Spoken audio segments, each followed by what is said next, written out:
रतिया बक्सर जिला के हो बरियतिया बखवा जिला से आइल बरियतिया बक्सर जिला के हो बरियतिया।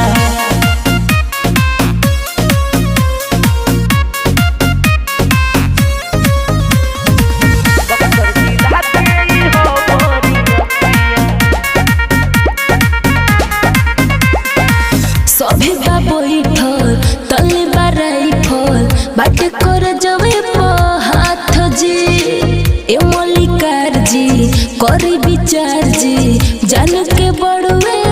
बात जी। अच्छा तो सुनो कि पूरा रात आज गाना होई हो नाही कवनो मरना सोई हो का भाई लागी लिखल बाया जे मवतिया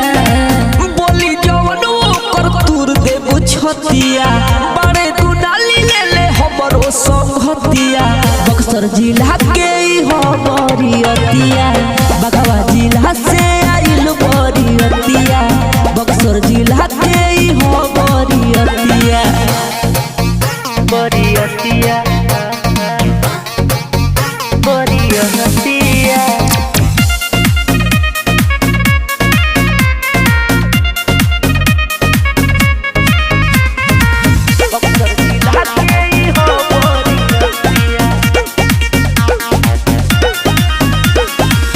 आई बनी नाच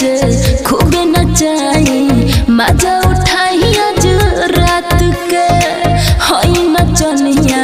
तड़पे जवनिया कबूल रखी जिया जत के पकोड़ा दे जा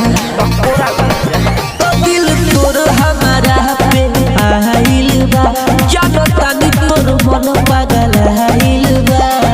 ए हो कहूँ सोनू सीतम तू करब का घतिया बड़ी दिलदार होले हमनी के जतिया एके नजर में उमार ले ले मतिया बक्सर जिला के